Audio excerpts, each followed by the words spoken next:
मेरे भाई ड्रीम 11 अगर आप खेलते हो, रमी खेलते हो, जुपी खेलते हो, पोकर खेलते हो, तो केंद्र सरकार आज हमारे माननीय गृह मंत्री अमित शाह जी लोकसभा में ये बिल पेश कर दिए हैं कि अब इस गेम पे बैन लग जाएगा और इवन जेल भी हो सकता है। मीन्स ऑनलाइन गेमिंग को कंप्लीटली बंद करने की सरकार की योजना है और हम इसके काफी पहले से समर्थक रहे हैं, क्योंकि हमारे युवा पीढ़ी ये ऑनलाइन गेम खेल खेल के जो है बर्बाद हो रहे, क्योंकि ये कोई स्किल वाली गेम तो है नहीं, ये just hit and trial method है और फालतू का समय भी बर्बाद होता है और युवा जो है अपने कीमती बहुमूल्य समय के साथ पैसा को भी बर्बाद कर लेते हैं और गलत लत में पड़ जाते हैं। और जाने माने सुपरस्टार्स जिनको आप बोलते हो, उनको अपने फैंस की इतनी भी चिंता नहीं होती कि चंद पैसों के लिए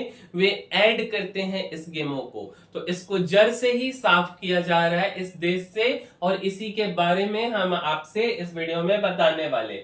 मेरे भाई, केंद्र सरकार ने आज मीन्स की 20 अगस्त 2025 को लोकसभा में promotion and regulation of online gaming bill 2025 से पेश किया है। ये बिल ऑनलाइन गेमिंग को रेगुलेट करने और रियल मनी गेम्स पर पूरी तरह रोक लगाने के लिए है। बिल को कल 19 अगस्त कैबिनेट से मंजूरी मिली थी। अगर संसद में ये बिल पास हो गया तो ये सभी मनी बेस्ड ऑनलाइन गेम्स पर रोक लग जाएगी, चाहे ये गेम स्किल बेस्ड हो या चांस बेस्ड हो। यानी फैंटेसी स्पोर्ट्स जैसे ड्रीम 11, रमी, पोकर, जोपी है ना, ये सब बंद हो सकते। इन गेम्स का प्रचार करना भी गैर कानूनी होगा और यही बिल बेसिकली आज पेश हुआ है हमारे सांसद भवन में। तो थोड़ा सा हम इसको डिटेल में आपको समझाते हैं मेरे भाई।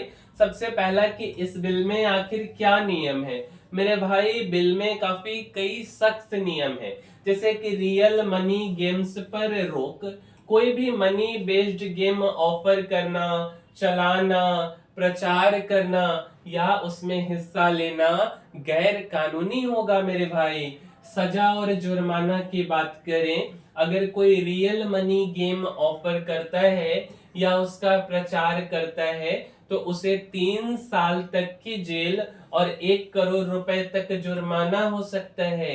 विज्ञापन चलाने वालों को 2 साल की जेल और 50 लाख रुपए तक का जुर्माना हो सकता है।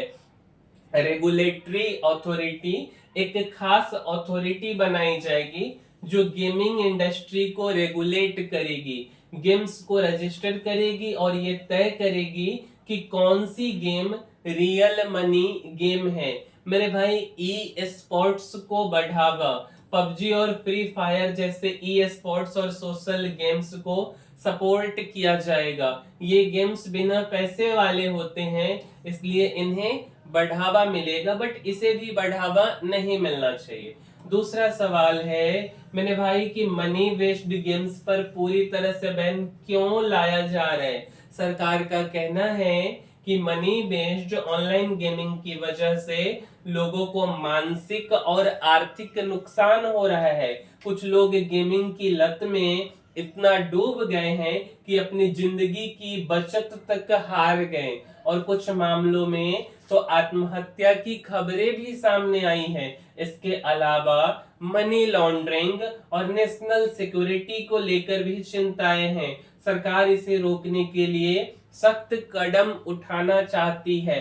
अब मेरे भाई, अगर आपके मन में एक डाउट होगा कि स्किल बेस्ड और चांस बेस्ड गेम में क्या अंतर है, तो सबसे पहले हम आपको थोड़ा सा समझाते हैं मेरे भाई कि स्किल बेस्ड गेम किसको बोलते हैं। मेरे भाई, स्किल का मतलब होता है कि जो दिमाग से गेम खेला जाए, बट मेरा मानना है कि ये जो गेम है इसमें पैसा वाली अगर बातें आ रही तो ये फालतू का गेम है। तो स्किल में रिजल्ट खिलाड़ी के स्किल, स्ट्रेटेजी और निर्णय लेने की क्षमता पर निर्भर करती। ऐसा बोला जाता है कि ड्रीम 11 जैसे फैंटेसी स्पोर्ट, शतरंज, पोकर, रमी, ई स्पोर्ट्स, ये सब स्किल बेस्ड है, बट ये कंप्लीटली बेहुदा बनाने वाली बातें हैं। दूसरा कि रिजल्ट पर खिलाड़ी का ज्यादा प्रैक्टिस में सुधार संभव। ऐसा कुछ नहीं होता है मेरे भाई, ये सब कंप्यूटर बेस्ड गेम होती है, आपको बेवकूफ बनाया जाता है। और तीसरा कि प्रैक्टिस और एक्सपीरियंस से स्किल में सुधार हो सकता है, स्ट्रेटजी डेवलप की जा सकती है। ये सब बेहुदा बनाने वाली बात है, ऐसा मेरा मानना है। विशेष आपका जो इच्छा हो, आपको अपना पैसा को कहीं कुआं में फेंक देना है तो फेंक दो, मेरा पर्सनल ऐसा मानना है। हम किसी के क्या बोल सकते, किसी के दिल को दुखाने वाली बात नहीं कह रहे। दूसरा है कि चांस बेस्ड गेम, रिजल्ट खिलाड़ी के भाग्य, रेडमनेस या संयोग पर निर्भर करता है। सब भाग्य किस्मत पर ही निर्भर करता है। अगर रियल में रहता तो सब लोग इस गेम को खेल के पैसा बना लेते। लॉटरी, रूलेट, स्लॉट मशीन, पासा गेम्स, क्रिकेट बेटिंग, ये सब क्या है, चांस बेस्ड गेम है। रिजल्ट पर खिलाड़ी का कंट्रोल मिनिमम या कोई कंट्रोल नहीं, परिणाम रैंडम होता है। बार बार खेलने से भी जीतने की संभावना पर कोई असर नहीं होता है मेरे भाई। तो यही डिफरेंस है स्किल बेस्ड गेम में और भाग्य वाला गेम में। अब तीसरा सवाल है कि ऑनलाइन गेमिंग इंडस्ट्री पर इसका क्या असर होगा। मेरे भाई, भारत में ऑनलाइन गेमिंग मार्केट करीब 32,000 करोड़ रुपया का है। इसमें से 86% रेवेन्यू रियल मनी फॉर्मेट से आता है। 2029 तक इसके करीब 80,000 करोड़ रुपए पहुंचने की उम्मीद है। लेकिन इस बैन से Dream 11, Games 24x7, Winzo, Games Kraft जैसी बड़ी कंपनियां मुश्किल में पड़ सकती हैं। इंडस्ट्री के लोग कह रहे हैं कि सरकार के इस कदम से 2 लाख नौकरियां खतरे में पड़ सकती हैं। सरकार को हर साल करोड़ों रुपए के टैक्स का भी नुकसान हो सकता है। लेकिन मेरा पर्सनल मानना है कि अगर 2 लाख नौकरी जाए तो जाए, सरकार का टैक्स जाए तो जाए, बट हमारा युवा पीढ़ी बर्बाद नहीं होना चाहिए और इसके लिए सख्त कदम उठाया जाना हर हाल में चाहिए ही चाहिए। मेरे भाई, चौथा सवाल है कि गेमिंग कंपनियां और इंडस्ट्री बॉडीज का इस पर क्या रिएक्शन है। मेरे भाई, गेमिंग इंडस्ट्री के लोग और संगठन जैसे all India gaming federation AIGF, ई गेमिंग फेडरेशन EGF और federation of Indian fantasy sports FIFS इस बिल के खिलाफ है, क्योंकि उनको तो मजा आता है युवा अपना घर बर्बाद कर ले, कर्जा ले ले, इधर करके उधर करके जो है पैसा अपना लगाए, समय लगाए और लास्ट में ये लोग उस पैसे का मजा ले। उन्होंने गृह मंत्री अमित शाह को चिट्ठी लिखकर कहा है कि बैन की जगह प्रोग्रेसिव रेगुलेशन लाया जाए। उनका कहना है कि बैन से लोग गैर कानूनी और विदेशी गेमिंग साइट्स की ओर चले जाएंगे, जो न तो टैक्स देते हैं और न ही रेगुलेटेड हैं। क्या इस बिल में कुछ छूट भी है? तो मेरे भाई हाँ, बिल में फ्री टू प्ले और सब्सक्रिप्शन बेस्ड गेम्स को छूट दी गई है, जहां पैसे का दाव नहीं लगता। यानी अगर आप कोई गेम सिर्फ मनोरंजन के लिए खेलते हैं या उसका फिक्स्ड सब्सक्रिप्शन देते हैं तो वो चल सकता है। इसके अलावा ई स्पोर्ट्स और non monetary skill based games को भी बढ़ावा देने की बात कही गई है। छठा सवाल कि पहले भी तो इस पर टैक्स की बात हुई थी, फिर ये बैन क्यों? मेरे भाई हाँ, पहले सरकार ने ऑनलाइन गेमिंग पर 28% GST लगाया था।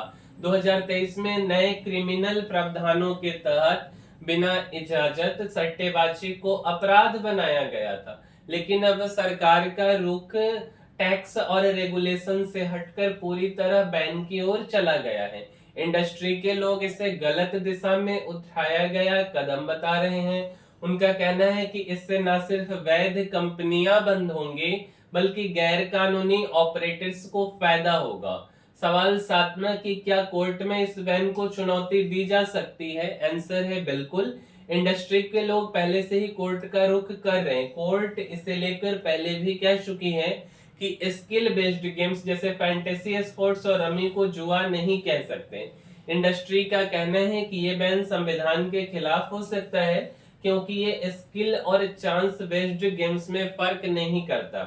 8वां सवाल, आम खिलाड़ियों पर इसका क्या असर पड़ेगा? मेरे भाई, भारत में करीब 50 करोड़ लोग ऑनलाइन गेमिंग से जुड़े हैं। अगर ये बैन लागू होता है तो वो रेगुलेटेड प्लेटफॉर्म्स पर गेम नहीं खेल पाएंगे। इंडस्ट्री का कहना है कि इससे लोग गैर कानूनी साइट्स या विदेशी प्लेटफॉर्म्स की ओर जाएंगे जहां कोई सुरक्षा नहीं होगी। इससे फ्रॉड, डेटा चोरी और लत का खतरा बढ़ सकता है। साथ ही जो लोग इन गेम्स से थोड़ा बहुत कमा रहे थे, उनकी कमाई भी बंद हो जाएगी। बट समझने वाली बात है कि वो जो कमा रहे हैं वो आपका और हमारा पैसा है, हमारे युवा पीढ़ी का भविष्य है, हमारे बच्चों का पैसा है, जो कमाया हुआ नहीं है बल्कि अपने गार्जियन का या अपना पॉकेट मनी है या किसी ऐप से लोन निकाल करके लगाया गया है और उसको चटमंगनी पट ब्याह एक क्लिक पर कर दिया गया है। तो मेरे भाई, अगर यह बंद हो जाता है तो ये काफी अच्छी बात होगी हमारे देश के लिए, हमारे युवा पीढ़ी के लिए। अब देखते हैं कि आगे क्या होता है। मेरे भाई, इस वीडियो में इतना ही। उम्मीद करते हैं कि आपको हमारी यह वीडियो पसंद आई होगी।